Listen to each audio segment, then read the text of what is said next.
A great second episode coming up with my man Mason Jones, fresh off being a two-weight champion now with Cage Warriors and getting signed with the UFC. Please follow him on his YouTube channel. He's really trying to do some good stuff on there, following his day-to-day stuff, and he's really working hard. So follow him on that, please, and follow me as well. Please like, share, subscribe if you enjoy what you see. I really appreciate it. Thanks. Peace out. Let's get at it. Here today with Mason Jones, man. Last time I spoke to you, you were about to fight for double champ, and now you're that man. And into the UFC. Fucking hell, man. Everything's been going on. What's it been like, that period from then to now? It's like so much has happened. I told you the last time, year of the dragon this year, the year of the dragon. It's all been insane, to be honest. Everything's sort of gone from strength to strength, and we've just rolled with everything and sort of just pushed through as much as possible. And I'm prepared for my debut fight in the UFC now. So it's just I can't really put into words the amount that's happened and the way everything sort of happened. Like, this has been the worst year for so many people, and for me, it's been the best year of my career so far. I managed to get 2 big fights in. I was hoping to get a third one in, but it's looking like I'm going to be fighting next year. Okay. So I'll be fighting early next year. So it's good. It just means obviously we're close to Christmas now. We're pushing through.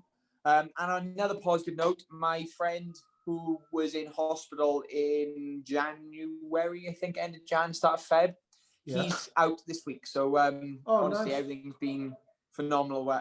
Phenomenal, and everything's sort of just flying. So, your fight destroyed him, as you said you were going to do. It wasn't even as close as I thought it would be. You know what I mean? With you moving up, it was just superb performance. What's it feel like after that? Because now you're in really illustrious company, aren't you? You know what I mean? McGregor, Dan Hardy, and now you're going into the UFC. How do you feel straight after the fight? Those moments. Good. The fight, to be honest, like with the lightweight title, it wasn't such a massive high. Like, I think it was more so, I'm sure I said this last time, the happiest point of the lightweight title was sort of seeing how happy my family and my coaches were with it. For me, it was just something I always knew was going to happen, and it was sort of like, oh, it's nice, perfect, what's next? The welterweight title was completely different. Like, I really did lose my head. Like, as soon as my hand was raised, I was all over the place. And it was just literally just snowballed from there, to be honest. Like I said, it is hard to put it in the words, and it feels like such a long time ago now, even though it was only a few weeks. But yeah, it's just sort of, it's something that I always wanted to do, like not the welterweight title, but the winner title, and to get signed to the UFC. And like, I didn't get signed for a short notice fight, like most people are getting signed at the moment. I got signed because they wanted me in the UFC. That was the way I got signed. So it was just sort of something that I always wanted to do and something that I always knew would happen. But obviously realizing that sort of goal is another thing, because I dream, because to call the dream sort of takes away from it, because obviously my dream isn't to get in the UFC. My dream is to get at the top of the UFC. And obviously I'm going in there in the hardest division there is. Lightweight division is an absolute shark tank when it comes to competition. Like, anyone in the top 20 could win the belt and no one would blink. And I think I'm more than capable of fitting in. Like, the way I see myself, I'm the greatest fighter in the world.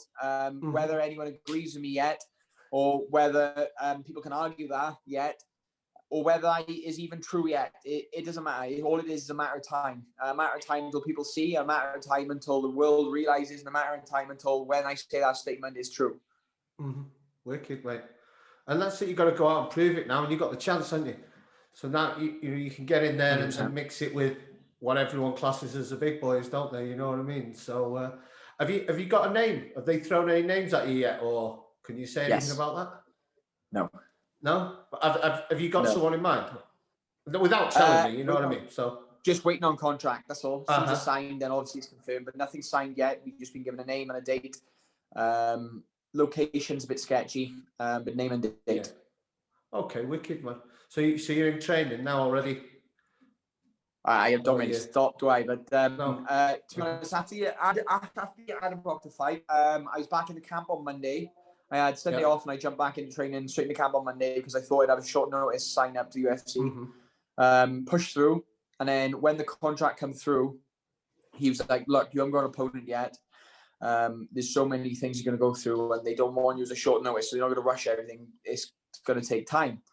And then he explained some other problems that they having with sort of difficulties the UFC's under with the COVID and all the sort of the turmoil in America at the moment, the different border issues and all sorts. So like we knew it was going to be a bit slow. So I didn't stop camp. I just sort of took a step back. I had some little niggles that affected me in the product fight that I didn't even realize until afterwards, where I started struggling. Like I had, it was when they I think it was like 2 weeks after I got the US, or a week or 2 weeks after the UFC sign up. So mid-October, we've been speaking about going away, and obviously there's all about closing borders in the UK and going back into another lockdown, and all this different stuff was happening. And they said, "Look, we're trying to try and get you out before Christmas.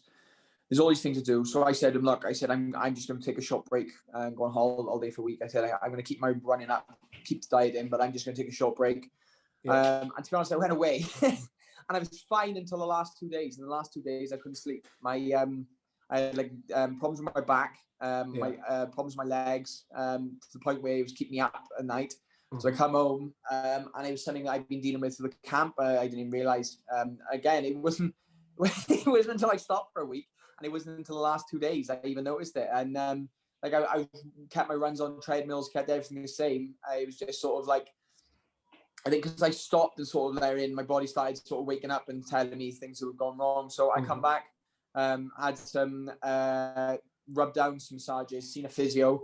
Like none of them were problems. They were just things where when I spoke to her, she was like, "Look, you need to take another light week, build up to it. Just because otherwise these are going to be like these that could probably like put you out for a little bit." So I took a week out. I just out sparring, stayed technical, slowed everything down, did loads of recovery stuff, and I was straight back in the camp then, back to blasting up. I see some pictures of you on holiday. Where'd you go? Where was it again? We went to a island in Greece. That's with your girlfriend. Yeah, with my girlfriend. So it was the only island we could go to where they would test us upon landing. So that when we come back, we didn't have to go into isolation for 2 weeks. So we landed. They COVID tested Mad because she was lead booker. They COVID tested her, and then we went back to the hotel, and they said, "Look, wear masks for the first day." And they said on the flight, they said you have to if you get selected for COVID tests, you have to stay in your room for 24 hours. Then we got to the hotel. They said, wear your mask around the hotel if you need a COVID test, which was just nonsense. And the COVID testing was just...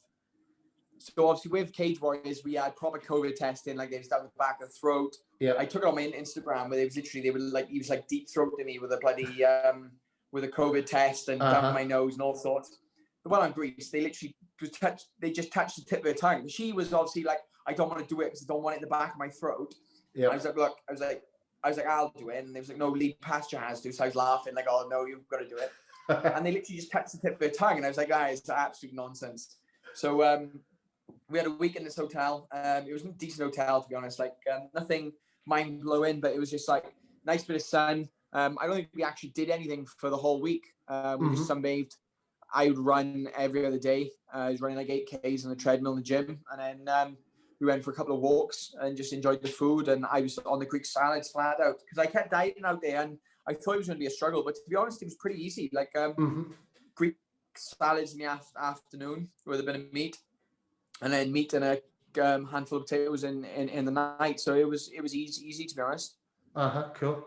Yeah, some nice food out in Greece. I've only been over there once to one of the islands ages ago, like so. And I remember we ate well. That was for sure. Yeah, 100%. Yeah, it's good, nice seafood as well and stuff like that, like, isn't it? Yeah, it was nice. Like obviously, because we was in like a buffet sort of thing, we had a variety of different foods, and it was decent. Like I'm not gonna say it was like mind blowingly awesome. Like it wasn't 5-star. I think we had like a 4-star Greek hotel. It's quite aged, and it was when they do their massive buffets. Yeah, massive. So like a lot of the food was like decent, but they trying to pump out carbs and like they were bit scarce with some of the nice fish and the meats. But it was decent. Like we enjoyed it. Like we just wanted a break and just to get away in the sun for a bit. Like I said, I was just sore. Like I've been in camp basically since November, December last year. So I've been pushing pretty hard all the way through. Like my runs have been high. Everything's been high intensity. So I haven't really taken a step back. So I'd rather that week where I just took a step back, and then obviously I'd rather another week where I recovered everything and seen some physios and really sort of rested up different things that, like I said, could have been a problem. And I feel great. Like I was back in the gym and everything's going so well at the moment. Touch wood. Like I'm firing things in the right times. I'm catching people with nice shots. I'm rocking people left, right, and center, and like my subs are coming along great, and my wrestling's good. I've got some really good coaches, and everything's really clicking and firing. The only problem is, where are you based at the moment? Me, Colombia. It's so cold here, man. We had snow the other day. Like we had like an inch and a half, 2 inches of snow. It snowed for like 3 hours, and then it went to rain and it was gone. But it was just. It's so cold. It's so cold. That's one of the reasons I didn't want to be in the UK and didn't want to stay in the UK. Like it was like, I don't like the cold, and I just like being away somewhere else. So it's like, what, about 25, 27 here most days, you know? So it's not too hot, not too cold. California would do me perfectly at the moment because I know like it fluctuates between between just under 10 degrees and like mid and like early 20s, and that is perfect for me because it's like shorts and jumper weather with big socks. That is perfect. Do you know what I mean? Yeah. Like it's warm enough to wear shorts, but then you can wear a nice jumper as well. You're not too hot, not too cold, and it's just a nice bit of sun. Whereas here it's just 2 degrees, 3 degrees minus. Do you know what I mean? I'm like raining constantly or snow, and it just I wake up so stiff in the mornings. Yeah, I'm not the stiff you want, like. No, not the stiff you want, no. Not the impressive one.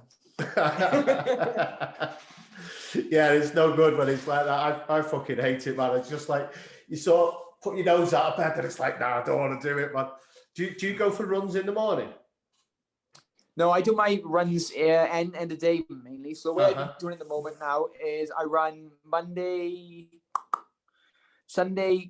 Friday, Sunday, Monday. I know it's weird, but my schedule's pretty weird at the moment. I have I have Saturday off, and then I have a half day Tuesday. So it works like around my intense days, because Wednesday and Thursday are quite intense days for me just because of sparring days and the way it falls. And then Friday's light again with a run in the end. So what I've been doing is getting like 3 sessions in. So I get to the gym at 7, train like 7 till 9, then go from there home, have breakfast, go straight to the gym and lift, go straight from the gym to lift to Cardiff, do a light drilling session, and I come back and go straight to the gym to run. And then I'm normally done by about 3 o'clock. So I get like four sessions in before 3 o'clock, go home, have sleep, have some lunch, then sleep. And then I would go the rest of the day to recover, and I'm not in until the next morning. So like tomorrow now, to be fair, I had that intense sparring round this Sunday. I was meant to run in the night, and I was just dead.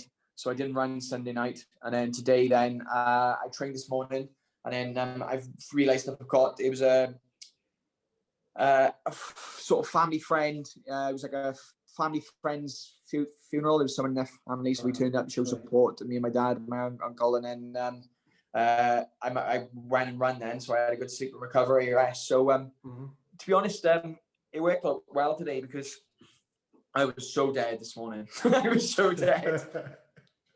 But you have that, like this, you see on in Instagram, and like people put clips up and they all look like so switched on, so firing, and it's so intense. And, like you think every session's going to be so intense, but like I'm pushing hard like every day, and like some of these sessions, like Sunday, absolutely killed me this week. Like it was intense as hell.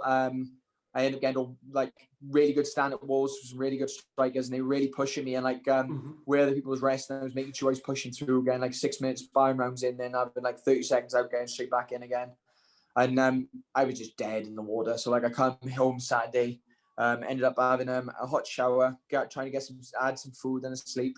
Then I was going to go running in the end. I think I went and jumped in a jacuzzi and just had a paddle and tried to loosen my leg up. like a bit of bruising on my shin from just slamming leg kicks in. So my leg was pretty jacked up, so I didn't really want to run on it. Mm-hmm. Yeah, it's no good. When your shins hurt, it's no good. I've damaged my shins It's sometimes. horrible. And I never go bone on bone really, so I don't fight, but I've done it with hitting different things. You know, if you're sparring or something or doing something light and you check something wrong, and it's like, when you just do the I still technique. remember. I fought Common Day in London. It was early on in my career. I think it was like 4 or 5 in, and he was like a decent level opponent. Nothing that should have surprised me. But I went in there with a broken hand. Mm-hmm. Like I went into the fight with a broken hand, and I remember I was like, oh, don't worry, I'll just smash his leg. And the first right low kick I threw, he checked, and I didn't even hit him in the shin. I kicked him full blast into the knee. And I just remember, I didn't know whether I broke my foot or whether I'd blown my foot up. I was just like, I'm not throwing that again. So just just oblique kicking the shit out of him, just smashing oblique kicks down. I tore his MCL actually. I saw him after the fight, and he went and got scans, and I'm pretty sure he tore his MCL. Just literally smashing oblique kicks into his kneecap and trying to slow him down. But yeah, it was a good learning experience for me because that camp, I wrestled him, and I remember by the second round I was knackered because I kept picking him up. Yeah. And then I went back out to Team Alpha Male and just literally worked all my wrestling and changed my wrestling game completely up on his head, turned it up on his head and sort of rebuild it up. And again, these are massive growing experiences for me. So I'm a more complete fighter. I'm dangerous everywhere I go, and I can beat you anyway. Do you reckon you'll be able to get to Alpha Male for before the next fight on, or will you be training at home? No? Training at home till I fight. I need to tell you when I was fighting then. Because of the time scales on when I'm fighting, it's not a long time. It is next year, but it's not a long time.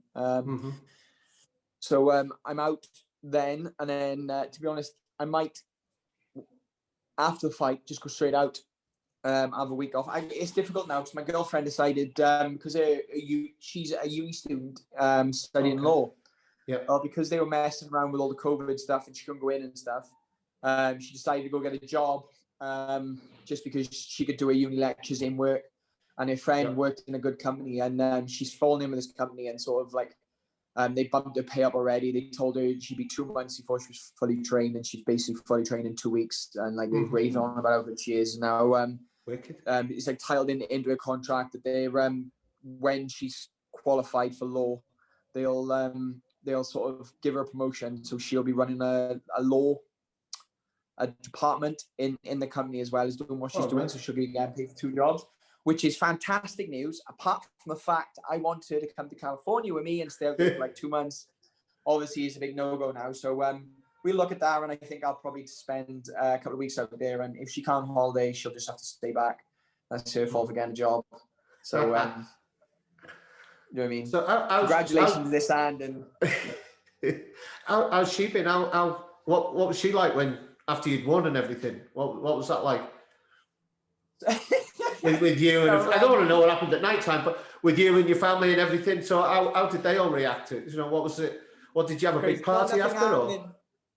Yeah, so nothing happened in the night time, me and my missus, to be honest, because the place we stayed in, the walls were way too thin. So don't think of us like I was.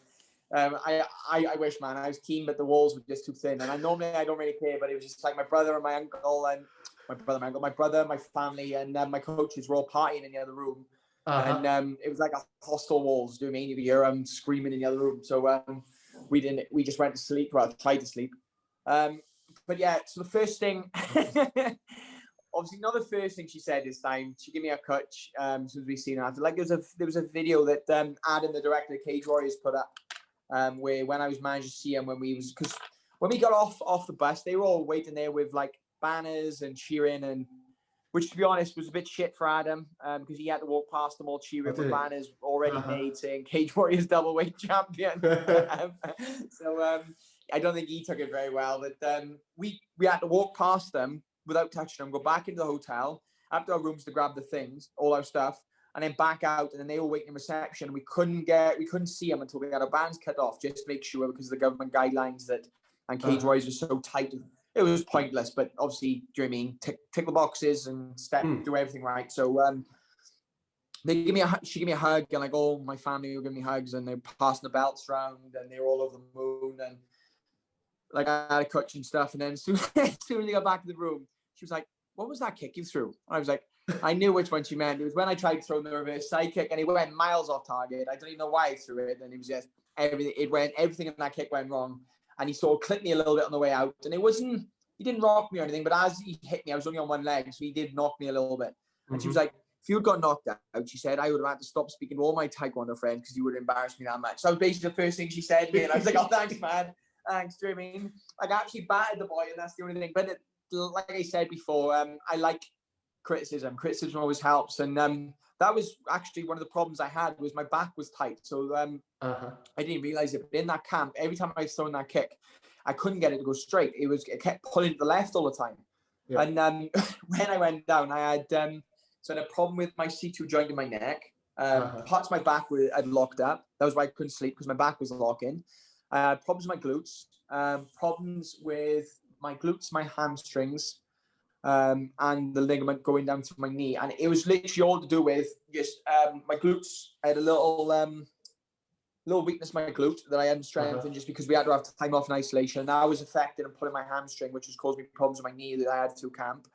And then that was affecting my lower back, which is pulling on my glute, which is pulling on my locking part of my back. And then I did something with my neck, and it was literally one of the reasons, like that kick. As soon as I got a really good physio in Wales. She's unbelievable. She's expensive, but she's unbelievable. She does all private healthcare stuff. But as soon as I seen her, and she told me what I did wrong, she'd give me some exercise to do, and she's like completely like, she understands so well. Like, that was the other thing I struggled with, because every time I seen physios, they were like, look, you need to stop. And it was like, I can't stop. Like, I'm getting paid. Do you know what I mean? That's not realistic. But she's literally like, do this, this, and this, and you get back training. Like, I remember I tore my cuff off my shin against Esme, and I went to see the GP because there was a big lump. Every time I loaded my toes and lifted my heel, there was a big lump sticking up my shin. Okay. And I went to see my local GP, and do you know what he said? It's a vein. I was like, mate, it is not a vein because it wasn't there before the fight. He was like, nah, it's a vein. I was like, mate, I've been in a fight. I was like, a very, very intense fight, literally a week ago, and it wasn't there before. Now it's there now. He said, yeah, it's a vein. It's probably just irritated. I was like, right. So I had loads of problems. Every time I was kicking with it, I'd hit it, and my whole leg would just go completely dead. Like, I mean, completely dead. Couldn't put weight to it, nothing. Went to see her. She was like, she was like, what did you tell her when I told her? She was like, no. She was like, you've tore your calf off your shin. She was like, that's a nerve. She was like, I was like, oh, crap. Like, thinking, am I going to need surgery? Like, is this bad? She was like, no. She was like, do these exercises and keep pushing through training. She was like, and try not to hit it. And I was like, oh, fantastic. Literally a couple of weeks later, I've been doing these exercises, and the lump went, and my shin's back to normal. Do you know what I mean? These exercises she gave me was just, she massaged it out as much as she could, and I had to keep going for rub downs, and she gave me these exercises, and it just sort of like pulled it back into place. No problem. But yeah, she's unbelievable. But so she rubbed my back down. As soon as she did, I went back kicking, and my reverse side kick was literally dead in the middle, straight down. So it's just weird, like the little niggles you pick up in camp, because you're so intense and pushing, like your body, and you're so used to ignoring things, like aches, pains, and sort of things. You just push it back your mind until you ignore it, and like things are tight that you don't expect things to happen. And I was lucky, to be honest, but I think any camp you go through without a big injury, I think you're lucky, to be honest, because I think nearly all my fights have had little niggles or little questions about certain things, or things I've been exactly happy with, and as long as they hold together for the fight, you don't really care. Yeah, and you come out with the W, it's all right, isn't it? But you know, at some point, it's that worry about it catching up with you, isn't it? So managing the risk and reward, really, isn't it, for pushing too much, mate, and having a shortened career, and making sure you fight regular. Like, early 30s, mid 30s, I want to be gone. Like I want to be hanging my gloves up. Like I'm not stupid enough. Like the way I fight as well, and like the amount of intense stuff I put my body through. Like I've been training over 18 years at 25. Yeah. Do you know what I mean? Like, and they haven't been easy years. Like the amount of things I pushed through, and like all this stuff. Like I'm not stupid enough to be like, look, I'll be going 40s. Do you know what I mean? Like all hats off to Bisping. He's such a legend, but man, like he wouldn't be blind in one eye if he called it earlier. Do you know what I mean? Like, that's just the way it is. He's almost blind in another. So and without damage to your brain and stuff, like I'm already shot enough as it is. Like I don't need to be doing any more damage. So like we're already like my old man's big on this. Like he's such big on having exit plans in place. So like I'm not even, I haven't even fought in the UFC yet, and I'm already putting things together for an exit plan. Like I've started my YouTube channel. Day of a Life Day in a Life series. That'll build with me. Actually, I'm going to be doing a giveaway soon with Watch the Whales, so that should give it a big boost, and then it can grow naturally then.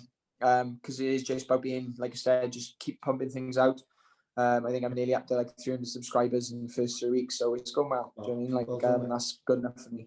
Then it's early growth. So as soon as I get this, it's in place for when I do these UFC fights, and it should boost in exposure, and as soon as it's paying for itself, then it's something I got another idea. But all these stuff is just exit plans to me. Like, remember I did an interview this week, and they asked me about my thoughts on all the YouTubers going over into boxing, like Logan Paul, Jake Paul.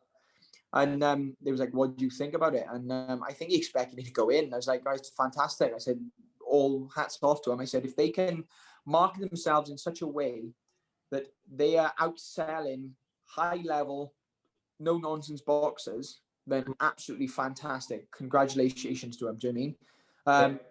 Because that's not easy to do. Do you know what I mean? If you're on a card above Billy Joe Saunders, like there's a reason for that. Just because they're nowhere near technically on their level, that doesn't matter. Like we are products. Like we're not fighters, we are products. Same as the gladiators were back in the day. That's all we are, modern gladiators, and you are a product. And if you are not marketing yourself to every sort of to the highest level, and someone's doing it better than you, then you cannot complain that they're earning more money or they're pulling more exposure or they're going higher up on the card than you. It just doesn't work like that. Yeah.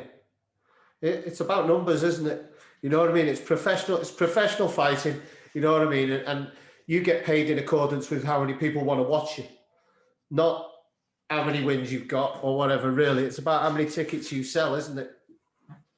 But it's the Leon Edwards dilemma, because Leon Edwards is up there with one of the greatest fighters, of his generation. He's one of the best welterweights in the world. And hardly anyone knows who he is. The Americans don't really know who he is, and he hasn't made a massive impact.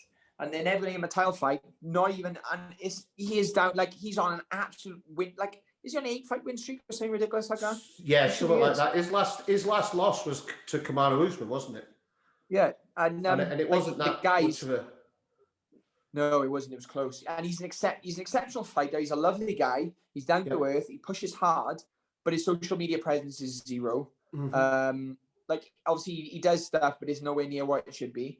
He doesn't have anything that sort of makes him stand out apart from his fighting career. And like a lot of fighters will hate me for saying stuff like that, but this isn't solely about fighting. This game, like fighting, it should be the easiest part, because you should live, die, and breathe fighting. So that's the easiest part. Do you know what I mean? That's the fun part, and it's the difficult parts and the hard parts and the parts of the shit like having a film, like I have to get up earlier, go pick a film crew up. I'm sorting it through. I'm sorting all their expenses out. I'm helping them out with all these different things. And like, they'll be messaging me on a Sunday after sparring when I'm not committed hours for different things. And like, it's not something I want to do, but at the end of the day, if that helps me one day live in a bloody mansion worth 500 grand to a couple of million, having 2 houses, do you know what I mean? Then why not? And people look at you and they think, oh, well, they was like, oh, that's not going to happen. I'm like, well, I'm in the UFC. I was like, people used to tell me that wasn't going to happen.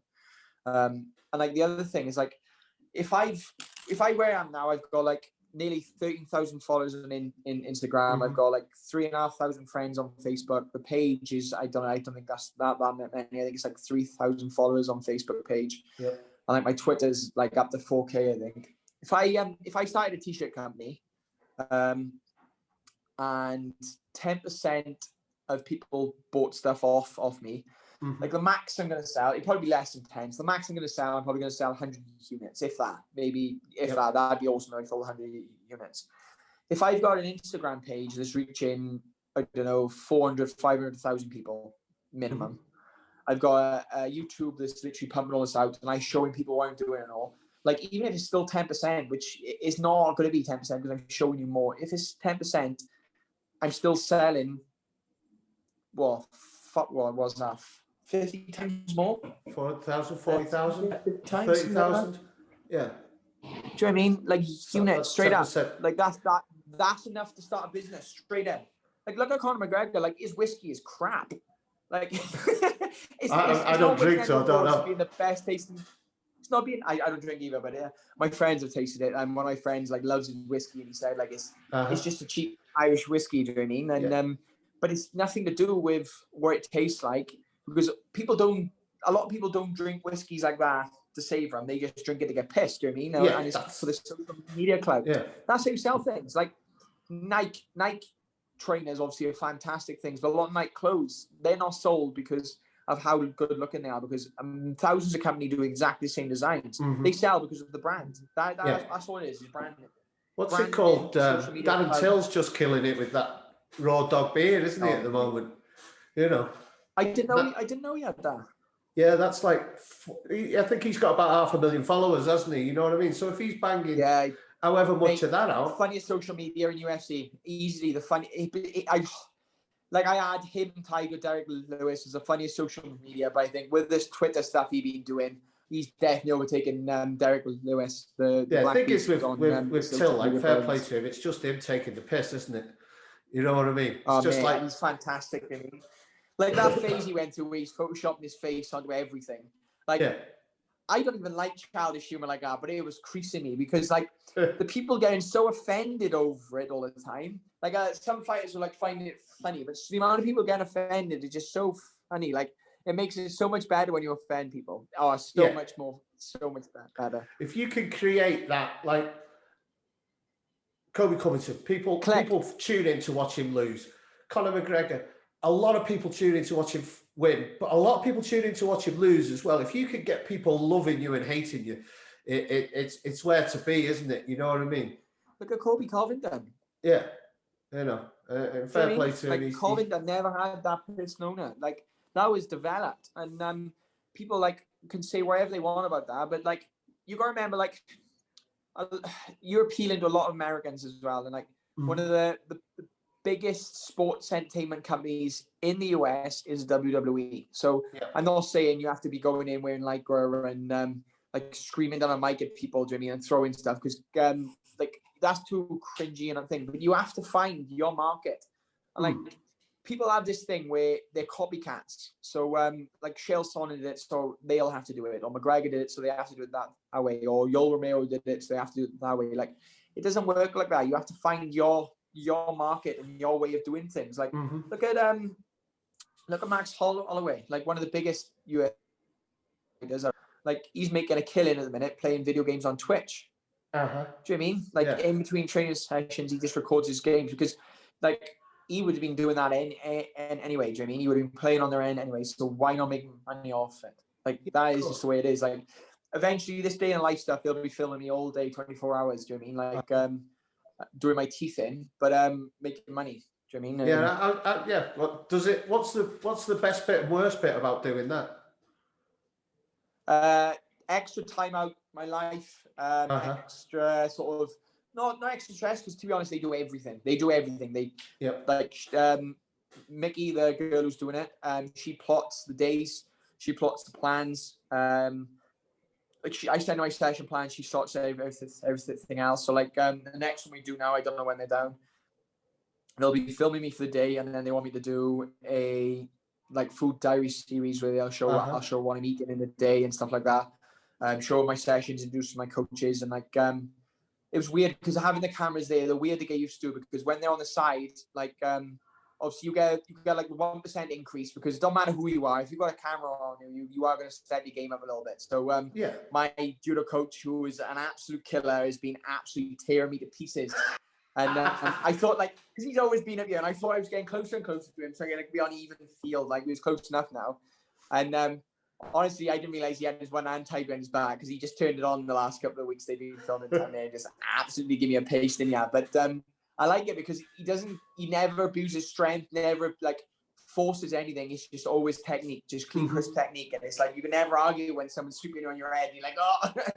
But like trying to get that natural banter back with the camera there, because like everyone's worried about what they should say. Everyone's sort of some people hide from the camera, some people like feel awkward. So it's just getting everyone used to when like me turn up with a camera crew with me without looking like a giant dick. Do you know what I mean? But everyone's, to be honest, like all my training partners, they understand what I'm trying to do, and like I've always been open with them all, so they understand why I'm trying to do it. And like I've said to them, like the first thing I want to do is try and get my coaches on salary, because if I can do that, one, I'll have a bit extra money on my purse that I can keep back, and I use that for expenses and pump that into something. And two, it'd just be nice for the livability. Do you know what I mean? Like one of my coaches runs his academy and as a full-time job. One of my coaches is trying to run a academy in the capital, and like struggling to get his own gym in place because of all this different stuff. And he used to be the national coach, Craig. So being able to get him on salary would mean that he could save up some money and he could probably get his own place a lot easier. And then my boxing coach is retired, and he works a lot with the amateur boxers, and he does a lot of like client personal stuff. So getting him on salary would mean that I could sort of cover his wage and it wouldn't be a problem. Do you know what I mean? So like I just want to look after the people, because I know the way I'm going, all I have to do is win, and I can set my life. Do you know what I mean? I can set everything in. So if I can support everyone else around me and keep everyone else comfy, then it'll just sort of, my life will improve in anyway. Do you know what I mean? Like I can always make money. That's never a problem. So it's just making sure I make right decisions and get some good investments. And then if I can make money for nothing on the side and help other people with the money, then it's not really costing me anything, is it?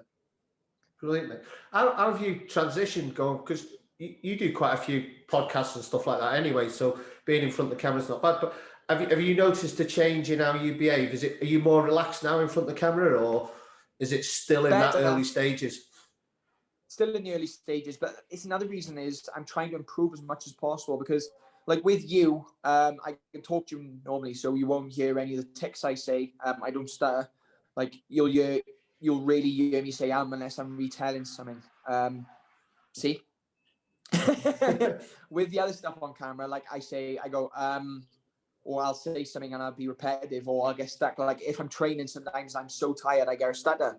Like if I'm burned out and exhausted, you'll see me stutter. So it's trying to make sure I'm as clear as possible. I open my mouth fully when I speak, because we have this thing where I speak locally and I'll keep my mouth quite closed and I'll sort of slur because it's like a local dialect. I don't speak clearly enough. Yeah. Especially when I'm tired. And I don't open my mouth. So I understand. Go on, sorry.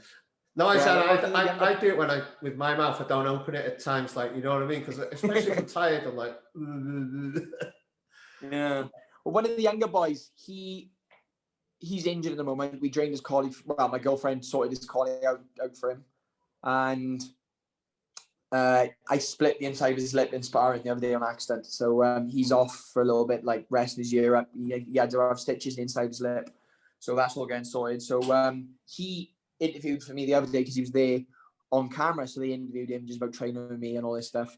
And he said after, he was like, I didn't realize how hard it was. And like, that was why I've always been really open to doing interviews, always been well up from, like I said, you when you messaged me, anytime you want to, I'll try and sort it out. Because for me, all it is the same as training. 5,000 hours. Is it 5,000 hours the mastery, or 10,000 hours? 10,000. My dad is that Bruce Lee thing? Yeah, 10,000 hours to master something. So if I have to do 10,000 hours of interviews, better to do them before I get into the UFC than it is to do them in UFC and look like an absolute fool and miss out on some good opportunities. So I've tried and I've pushed it as much as I can, and I'm where I am now. And like I am flat out, like I'm constantly. I had to have 2 weeks off last month because I was starting to burn out and I was doing all these podcasts and it was just killing me. It was. Now I'm going to do till the end of December, and then I'm taking January off. And then obviously I'll do them all again after. That's why I waited this amount of time. Like there was two ones. One when I was back in the UK, I thought if I can get down to South Wales, I wouldn't mind coming down and seeing you and doing Anytime. It in person. You know what I mean? So, but Wales was in lockdown and it didn't come out of lockdown before I came out. Like, you know, I snuck over the border to see my mum and a mate, you know, because I was in Manchester and my mum's in like North Wales. So you should have popped me a message, man. I would have been cool. You should have popped me a message. I would have been cool. Right. It was just coming down, and I didn't want to do it on camera when I wasn't meant to be in Wales or anything like that. So I didn't want to put you in that position of having to say no or anything. So I thought I'd wait and see what happens. And then I thought I'd give you a bit of time, you know, because I could imagine it's just been like crazy with things, and I seen you 9 a doing week. some promo work. 9 with, interviews or podcasts a week I was doing. 9 a week. Hell, man. That's crazy. You're getting your 5,000, 10,000 hours, aren't you, man? 10,000 hours, yeah. That was the thing. So like a lot of time I'd be like, look, where are you based? And they were like, I was doing ones in Italians. I was doing it with, I said Russian, but I don't think he was Hungarian. I was doing it with some Americans. So he was like, oh, I'm in America. I'm in this time zone. What time can you do? And I was like, look, any time after 8 is good for me at night, because I normally just come straight from training. So I was coming home, jumping in the shower, getting my parents. I was like, literally, can you just warm my food up for me, smash my food in me, and I jump on to a podcast, and I go straight to sleep then. So it's just getting it in, and like I understand people hate doing it. Like my dad said to me, he said, look, you need to stop in Jan, take some time off. I was like, yeah, I understand. But it's got to be done. And he's like, oh, you should be stopping now. And I'm like, it doesn't work like that. Like, you have to do it all. Like, it's just part of it. Like, one day when you're Conor McGregor, you can pick and choose what interviews you do, because time is money. But at the moment, do you know what I mean? All publicity is positive. I don't care if it's good or not. I don't matter if I make a fool of myself. I don't care if, like I said, people can hate you, people can like you, people can tune in to see you lose, they can tune in to see you win, but they're still going to tune in. That's all that matters. Tune in, innit? Well, tell you what, I was impressed with you and your post-fight speech. I was watching that, and like, I don't know whether the woman was nervous, who was interviewing you, or had the wrong questions, but she didn't help you at all. She's my manager's wife. She's my manager's wife. So Graham Poylan, the general manager of Cage Warriors, is his wife. Okay. Yeah, so is she new to that? Because it was like, you done great, and like, fair play. I thought, she must be new to it or something. I hadn't seen her before. And like, some of the questions, it was like, oh, fucking hell, that's not a very good question for you to put on. Like, but you answered really well. I was really impressed with how you did on your post-fight speech, considering like all them interviews I've been doing. yeah, it was. It shows. You know what I mean? Look, she's been doing it. Since the Cardiff shows first started. So I don't think she'd be doing it that long, to be honest. Like, she'd been doing it a decent amount of time, but then if you think of how much she's actually done, she hasn't done that many. So like, even if she does 5, or she does the winners main cards, if she does 5 or 6, maybe 8 a night, say between 8 and 5 a night, and then she does say 5 or 6 shows a year, maybe more. And then with all this stuff, she's probably done about 10, 15 shows. So she's done a few, but it's still hard. I mean, like, she's good in some and learning in the others, but she's a lovely person. Do you know what I mean? Like, she's trying her best. So I just powered through people anyway. I had stuff I wanted to say. I knew what I was going to say, and I was just trying to frame it the right way. But she's lovely. No. She didn't come across as nasty or anything like that. It was just, obviously someone who's learning the trade. Just in case she watches this, I had to go on about how nice she is. Same here, just in case I ever have to speak to her sometime. And she will ever to me. So the other thing was, what I really wanted to talk to you about was Brazil. We were just getting into some decent stories, and then your phone went, you had to go for a medical. And you were saying about that time on your bike in Brazil. I wanted to, you sound like you had some good stories there. Oh, mate, Brazil was mental. Give me a minute. Let me open this window. I'll be back. Yeah, no problem, mate. I've got a t-shirt on. Can't take my hoodie off. I've got a t-shirt on underneath. Sorry about that. It's boiling in here. Oh, no problem. Oh, right. So when I was in Brazil, I was staying in Connection Rio in Baja. So Baja is, I don't know if you've been to Rio. No. No, I've only been like Colombia, Peru, and Ecuador.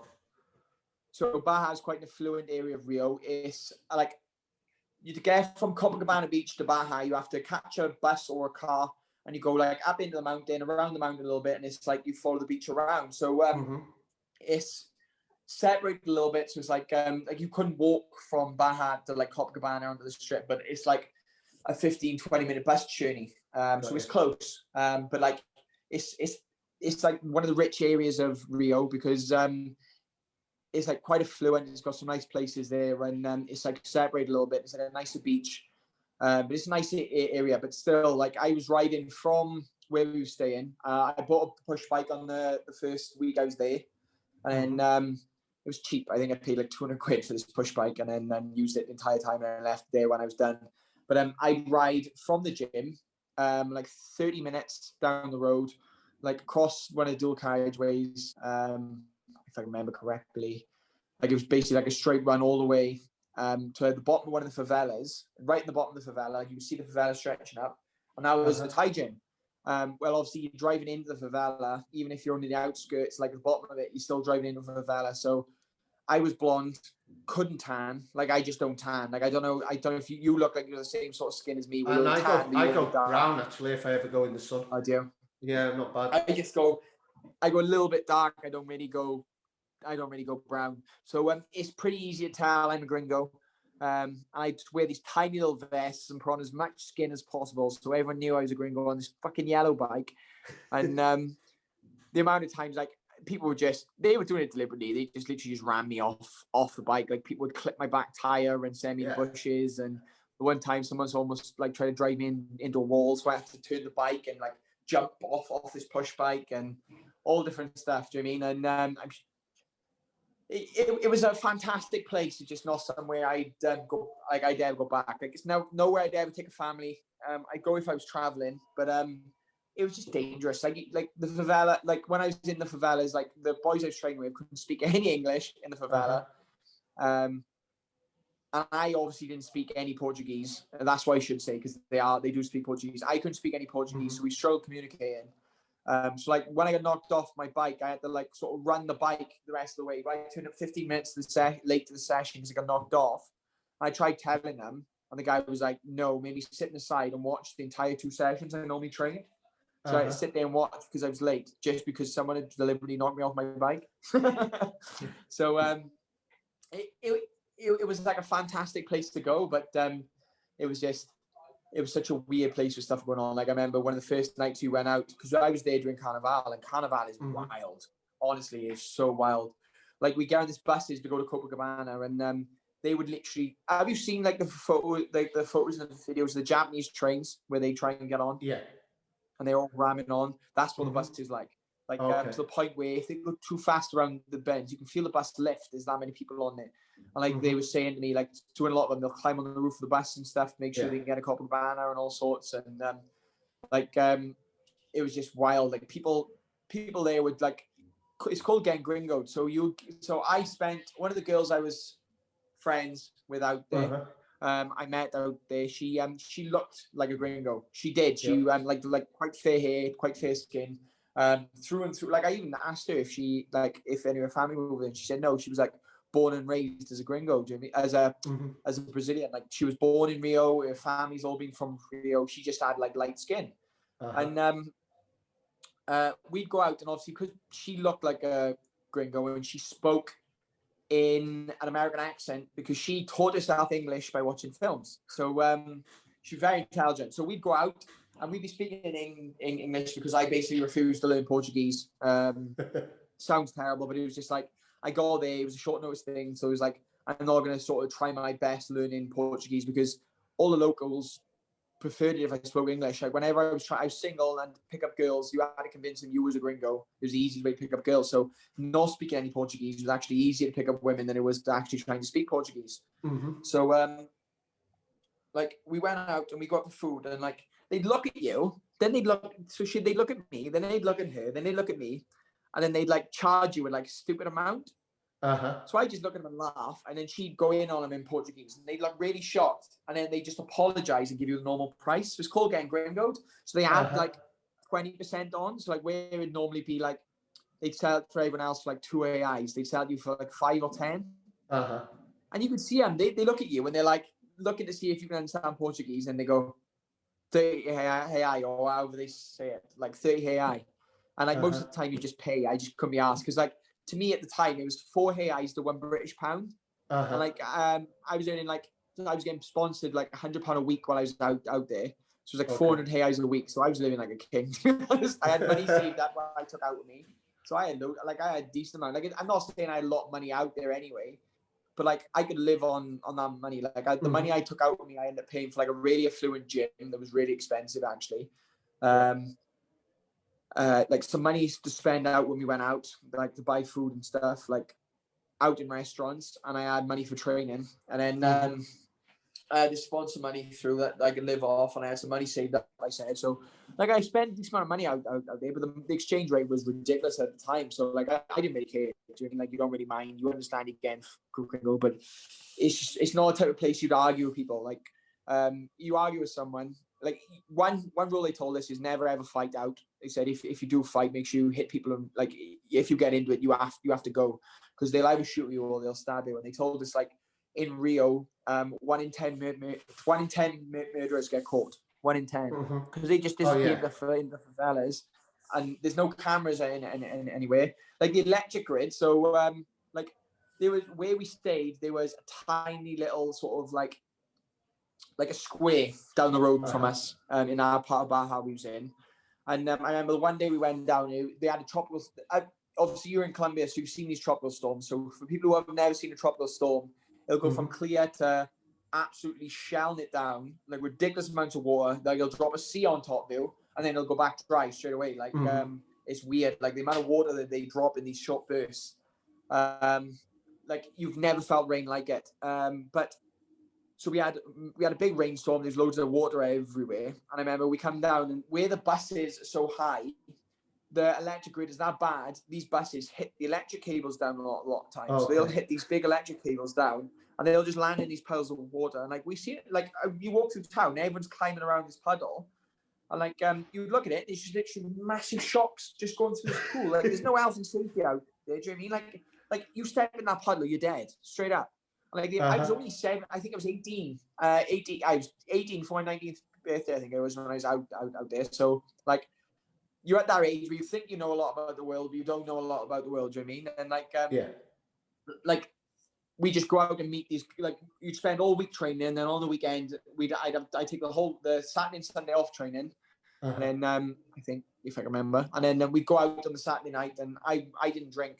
But we'd go out and just try and pick up girls, and we'd sit at these tables and just literally just introduce yourself. And I can't remember the exact sentence, but it's like, "Hi, do you speak English?" It was a sentence you'd start with, and they'd answer 3 ways. They'd either say yes, and it basically means that they're interested in you. They'd say no, which basically means they're not interested in you, or they'd go like this, which means they don't speak any English whatsoever, but they think you're really good looking. So that's how easy it was to pull.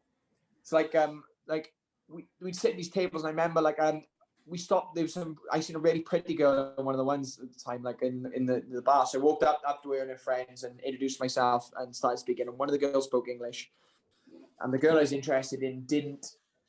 She spoke none. And then the other one spoke a little bit, and obviously the one I went for didn't speak any. So but they were really keen. I sat there. Yeah, they speak English, and they go. Which is basically like nothing at all. So I remember like we sat there speaking to them, and then they were like, "Oh, do you want to, like the one who spoke English, like, oh, do you want to come with us? We're going to a bar." And I was like, then all the boys had gone back. I was on my own, so I was like, yeah, no problem. Which was obviously a stupid idea. They could have just mugged me or killed me. I don't know, but they seemed nice girls. I remember she had this new car, and she apologized to me because she couldn't afford to pay for the stereo to come in with the car. She apologized to me because they just think you're rich. Like they think all these gringos are rich. And I was like, yeah, no problem.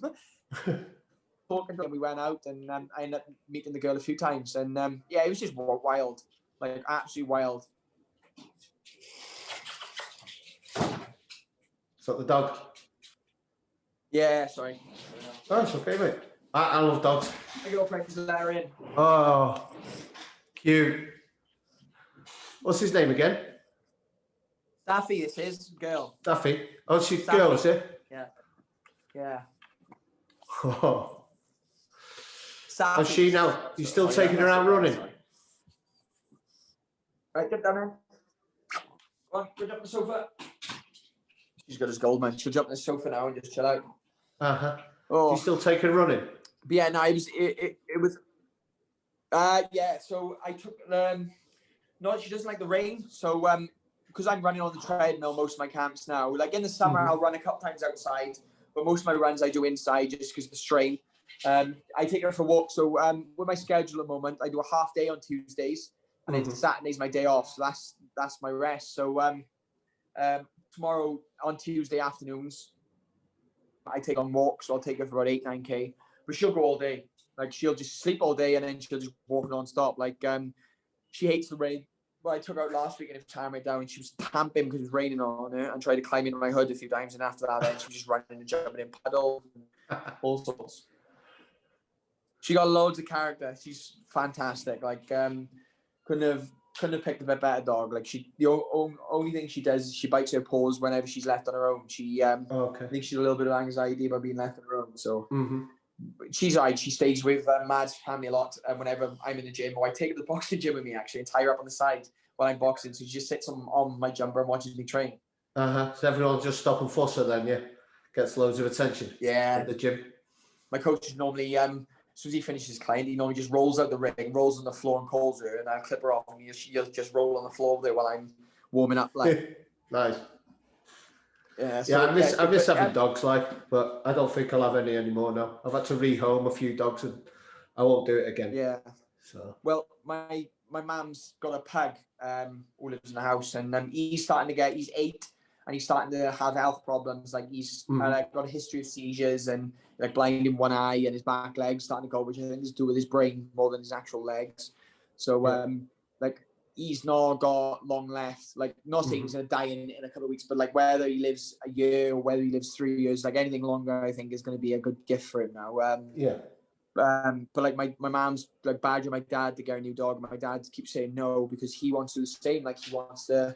They've always done like not short-term trips, but they always take the camper van like different parts of Europe, and they'll drive all the way down to like the bottom of Spain and all this stuff. But he wants to start hitting like Southeast Asia, I think, and like further on, and like they don't like putting him in kennels and they don't like doing stuff. So they do make your life difficult, and we fully understand. And like I can fully understand with him now because he's been semi-retired for years. I don't understand why he still works. Like he's not needed in the company anymore. My brother basically runs the company. My older brother, he runs the two companies that they're involved with. My brother's girlfriend helps him with another one of his companies. Then like he's got like managers and stuff who really well, who outrun everything else, and he's got all these different people running things for him. So I understand he still has to go in and do things, but if he turned around and said, "Look, I'm not coming in to work anymore," everyone would just step up and it would work fine. But he's sort of at that point where I think he's like doesn't want to step completely away yet. So like he'll still have like he'll have half the week off and he goes to the work, but like my brother wouldn't say it, but he does definitely get in the way more than he helps now, I think. Definitely. Yeah, that's an awkward one to say anything there, isn't it? Like you don't want to be approaching that subject. It's like my mum, like she's 75 and she still works and she doesn't want to give it up. Like, you know what I mean? It must be like me. I want to stop work as soon as I can. Like, but some people are different and they'll miss it so much. Like, you know what I mean? Yeah. No, I agree. Like when I went through a stint where I worked at my dad's company for a bit. It was just when my funding was low and there was a couple of different things. So I had a part-time job for I think it was about eight months before my sponsors picked back up. And I managed to sort of set out myself. The guys I worked with, he was in his 70s and he was still working, and or early, like he was just hitting 70, and like they kept trying to get him to retire, and he just refused. I remember after I left, he part-time retired, and then he did go in the end, but it's just a lot of people, they just think when they stop quick and they're going to die, like that's their life done. And they worry so much about different things. So when you actually do stop, you are surprised like how much like more time you have. Like my dad said, like during COVID, he did a lot of work on the garden, and because my dad's always been active to a certain extent. He had more time on mum, and like he bought a motorbike not long ago that he picked up. I went with him to pick it up actually.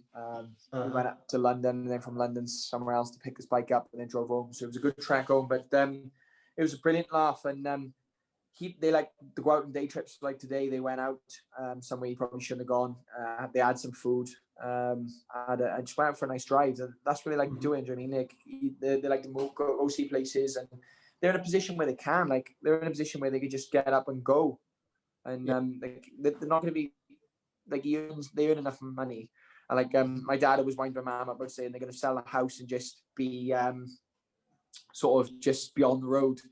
and live wherever they go, and live in hotels. And my mom's like, no, don't sell the house. Like, I'm never selling this house. But she's swaying more and more. Like, it won't be long. They'll be doing on longer and longer holidays. Like, because I think it's just the idea of leaving home frightens my mom. She doesn't like leaving the house, like, especially when my family's also wild. Like, apart from my older brother and me, my other two brothers are wild. And my sister, I think she's going the same way as them. Like, they love to party. And like my younger brother, he's like a cat with like 9 lives. Like, you could throw him out a window and he'd land on his feet and probably pick up.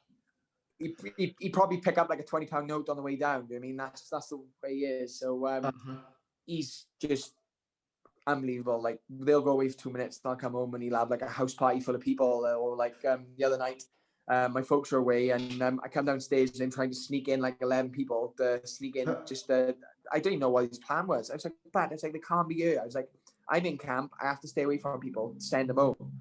And he couldn't even remember speaking to me. Me and my girlfriend was watching from a window, trying to walk across the garden, and he almost fell into the fountain. He's that drunk. So Jane is just wild. They never say quit. So what have you got? 3 brothers or 2 brothers?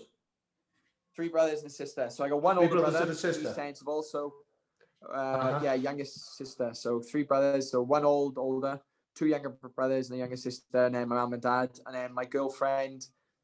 She's lived with me now since the start of COVID. As soon as COVID kicked off, because her nan was at risk, and her I remember I told her I'm sure I told her last time, her granddad died before the Joe McColgan fight when I was cutting weight. Yeah. So because obviously her nan's at risk, and then her granddad just gone, she'd been living with us. So I'm close to her family. It's her mum and dad, and then her sister. Her sister's basically like my sister, so she's included as well. So yeah, big families. Do you mean like we've always like done a big family, but it's like the way it is now. All of us are in relationships. So like my mum, my dad, obviously they've been married I don't know how many years. My older brother's been with his girlfriend. I went to school with his girlfriend, and they've been together, 7 years, I think, 6 years. And then my younger brother, he's got a new girlfriend. My baby brother, he's got a girlfriend that's quite new. And my sister's got a boyfriend. She hasn't told my mum and dad about it yet. Well, she has, and it's one of them because she's quite young. So okay. So Christmas is going to be busy for you this year, isn't it? So, well, I don't know how I'm going to do it because I don't know with COVID stuff and fights. So family is going to be one thing, but because of everyone's getting COVID all the time, I'm going to have to be careful. So I don't know. It's going to be one of them things. Like, I want to see the boys now before Christmas because, like I said, my friend's at the hospital soon. And we want to get together over Christmas. So I need to get that done ASAP because obviously I am in camp. So not that I worry about the late nights because I don't stay late anyway. Like, I'll stay to a certain time and I'll kick them all out by about 10 o'clock. I'm normally done 10, 11 o'clock. Even 12, to be honest. Like, do you know what I mean? Midnight's not late. I normally go to bed at 12 anyway. So if I kick them out then, it's still a good old crack. They'll be there for most of the day. So I'll see them on the weekend. I think it'll be this weekend. We'll sort of gathering out with it and come up, and I'll see them all. And then they'll have to go then, do you know what I mean? And then I'll have to get my head down again because it's just COVID. You just got to be so careful because they all work, and it's just that spider web and of connections. So I just try to isolate myself, and it just makes everything so difficult. Like, I don't even care. Like, I don't like. The survival rate is so low for someone in my situation. Like, my family, none of my family as underlying. The only person close to me who does would probably be my nan on my side of the family and Madison's nan. But then Mad's nan we stay away from. And mine's too much about it all. So she just wants to get on with it all. So, like, none of us are really worried about catching COVID. And, like, it's such a high recovery rate that it just sort of, it's one of them areas which is irritating to talk about. It's just, I just want to get back. It's a subject I try and stay off, like, because otherwise I just go, and I'll be going on with myself in about 3 hours. I was thinking the same thing, man. The rabbit hole, it's just not with that. Because I do try not to be political about things, and anything on them terms, it ends up being political because everything's political. So let's not it down there. Because like everyone's like either one side or the other. So and whatever you say, someone's going to be upset about it. You know what I mean? So But like for me, my life. The problem with this. Go on, you first.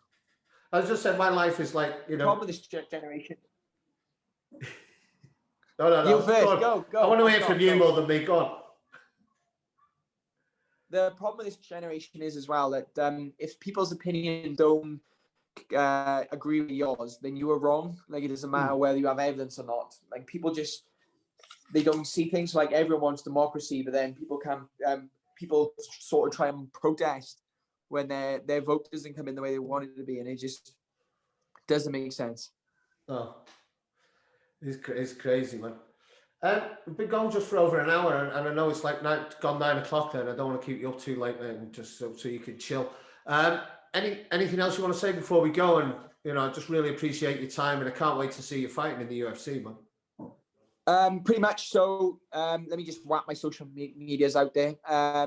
So at Mason Jones 95 is my Instagram. Drop me a message if you want to abuse me, if you want to say hello, if you just want to send me weird photos. People do. Feel free. I normally reply. It depends on how weird the photo is. Might make me chuckle, but yeah, drop me a message. I'm also on Twitter and Facebook at Mason Jones 1995 on Twitter, and Mason Dragon Jones on Facebook. To be honest, if you want to get in touch, Instagram's the best. Also, check my YouTube out. It is Mason Jones MMA, the page. Just type that in and it should come up. It's Dragon Days of the videos are called, which is Day in the Life of series with the Dragon, which is me. I'm not going to shout my sponsors out. Do you know what I mean? That'll take too long. But thanks so much for having me on. It's been awesome to talk. Sorry, I do like to waffle on. But yeah, it's always nice. I understand, mate. I'm the same. So before you go, you said weird photos. What fucking sort of photos are we talking about? Mate, weird people just send weird shit all the time. Like honestly, some of the stuff you have through, some of the photos and stuff you have, people send you. Like, I have obviously the sexual things people send sometimes as well, where like they'll send random weird shit through, which just goes straight in the delete folder. But like, I'll get sent like photos of people like hitting punch bags and stuff, and I'll get photos of people like doing random stuff and like asking me my opinions on it and stuff, and like people just, you get such random messages. Like, people are so weird. Like, I love it. I'm a weird person myself. I love the wild stuff we get, and it makes me chuckle as well. And I don't take life serious. I like to enjoy every day. So I do egg people on a lot with different stuff as well. But the weird messages I get, honestly, like some of this stuff is just so wild. And like I can deal with it a lot of time because like a lot of people ask me about stuff and I'll help. But like I remember I had some guy message me and he's just got in my North folder. So like, to be fair, it started off quite well. He was asking me about Cage Warriors and stuff, and I replied to him. And then I think he sent me like 11 questions. And I was like, fucking hell. So I left it a bit. And he was sending me like, Mason, hello, are you there? Please reply and all this. So I like banged the answer to these questions back. He sent me like another 11 questions asking me like to get in touch with like the Cage Warriors guys to get in sorted. Like, I don't even know who you are. Some guy from like Denmark. So in the end, like I replied quite nicely, like, look, mate, this is a bit much for me. And like he sent me another massive couple of paragraphs, different thing. I was like, that's enough. Bye in my North folder. And then also you get a lot of hate mail. That's quite new for me, to be honest. Since I was 7 or 6 I think, I started having the messages of your shit, so-and-so's going to kill you. I can't wait to see you fail. How are you still in that level? You're terrible. And most of them I take, it depends on my mood. I'm quite an angry person. When I'm training all the time, I'm always really calm, but I do struggle with my temperament a lot of times. That's why I like training. I like to stay active. But it's like, I remember doing, when was that? I think it was before the Joe McColgan camp. I think it was just before the start. So it was the end of last year. Someone messaged me giving me a boost. And I just had an argument with Mads about something petty. And when you just fired up anyway. And he sent me these massive loads of abuse. And I replied and gave him some shit back. And just took a piss. And then they replied again. And I was so pissed off in the end. I was like, look, send him the gym address and like turn up anytime you want. Let me know when you're there. And you're welcome to come spar. Because obviously I can't be sending people death threats over Twitter, or I can't be offering people out. It's not the way to go. So do it the right way. So it's like, look, you're welcome to come down if you're so chopsy. Gym's always open. You can come in and we can have a talk. Like, I remember the amount of people who kicked off about that. I was like, you can't be offering people out on Twitter. And I was like, I can invite you wherever I want to the gym. I was like, if someone wants to tell me that they're going to knock me out, I'm like, I'm welcome to invite them down and they can have a crack. Do you know what I mean? There's no problem. Like, I don't care. My coaches don't care. They'll just chuck a bit of ass on, chuck some 16 ounces on and go to work. Do you know what I mean? You'll have 30 seconds. Like, people don't understand. If you swing as hard as you can for 30 seconds, I don't think if I held my breath and swung as hard as I could, I don't think I'd last 30 seconds. I reckon I'd do 10 at the max, 10 seconds. So people come, they think they're so used to scrapping that, like, oh, they've had like 1 or 2 punch-ups, or a lot of them never had a punch-up before. They think that they can come in and just do what they want. And I'm like, mate, it was like, I'll just play with you anyway. I'll be polite and just jab you a few times, drop you some body shots, and then give you some shit and kick you out of the gym. But yeah, like the amount of abuse and stuff like that and different things. It's like he was laughing actually. You said about you didn't want to ask about me and my missus after the fight. So after the Joe McColgan fight, I don't know if you've seen it. She did a photo, sat across my chest with a belt in front of me, and like it was nothing like, it was not meant to be anything sexual at all. But some people I think took it that way. But it was just sort of like we did it the first time. So with the 2 belts, we had another photo when she was coming up. Something like had to do it twice. And she meant, because we had one for the first belt, she meant the second. Oh, mate, the amount of people, like I shared it on, she took it on my Instagram and tagged herself, and then she shared it on hers. And like, no one said a word to me. The amount of people who abused her, like girls popping up to her, giving her abuse. Like one of the boys in the gym, his missus, where we'd never met before, like commented saying like, she sent her an abusive message, and because I trained with her boyfriend, like, and it being like everyone was on such a high, man. It's like, look, I'm gonna respond to her, but I'll just keep it polite and I won't give her anything. So she said something like, "Oh, you know what I mean? Champ does what a champ wants." And I remember the girl replied straight away, like, "Oh, who? You or Mason?" That's what she said to her. And Mad is like, because Mad is more violent than I am. Like she kicks better than me. I told this before. She's knocked out more people than I have. And she was like, I'm just gonna knock her out. She's like, wait till I'm in the gym next. I'm just gonna knock her clean out. Because the girls just started training. She's like, I'm just gonna knock her out sparring. She was like, I'll knock her straight out. She was like, look, I'm not going to say anything horrible, but she said something to her again, and you could tell she was pissed off, and like, and this girl just sort of just stuck up her own, and it was like the amount of people managed to give her abuse, like some boy give her some abuse, and like, I was like, she was like, look, let's just not say anything, just let it go, straight in the delete message. And I think that's another thing I have to learn, and I am doing better at it, because like you said, you've got to tune out the white noise. Do you know what I mean? You have to sort of get to that place where you were like, I watched Bisping and I watched Downhill and stuff, and you either have to be brutal in the way you reply to people and have make sure that your on-page responses so they know you're going to hold yourself to that light, or you have to be the super nice way and just ignore everything. But I think ignoring stuff is bad for your health, like, because it will eat away at you. Because whether you see it and laugh or see it or don't, like, you're still going to see it. And if you're ignoring things, it will build up on you to the point. Like I know Nathaniel Woods struggled. And he's got someone to manage your social media. And I don't know whether that's a good thing or not, because getting people to manage your social media is good. You still need to have a little bit of solo control as well. You still need to touch upon it yourself now and again. Like one day I will have someone run my social media channels, but then like certain things I will also like, I'll tune on and check and reply to certain people and do certain things myself, because again, it's important. Like one of my biggest sponsors now was someone I met in the gym, and knew me for a long time, and I asked him for sponsorship and he said no straight away. He said, look, you're not big enough, I'm not interested, like we won't get anything back. Like not even in a dickish way, it was just sort of straight up, like, because he's honest to God. And I remember after one of my fights he messaged me and said, look, he said, we won't get anything but out of sponsoring you, he said, but I see how hard you work. He said, I've seen you for the last 2 years, I've been keeping an eye on you. He's like, can I just help? So he basically started sending me money for no reason at all. Like he's one of my biggest supporters. Do you mean like I said to him over the first year he sponsored, I said, mate, I said, you're helping me pay for a house. I said, because at the moment all the money he was sending, I was just putting straight into an ISA account. Yeah. And now, like this year, he's doubled the money he's paying me, so he's doubled it again. So like replying on social media and building personal relationships is such a good thing, because like, this one of the biggest way to pick up sponsors, because certain people who have money, like you, I would never have thought in the gym he had money until my S&C coach said, was like, why do you ask him for sponsorship? And I was like, oh, do you know what I mean? Like, what does he even do? And he's like, oh, put it this way, he does a lot for himself. Like he's a very, very nice guy. So I felt awkward then because I don't like sort of bringing money into personal relationships. It never ends well. My dad's always said that. He said, like, if any of your friends are ever in a place where you need to borrow money, he said, never ever lend people your friends with money. Always give them it.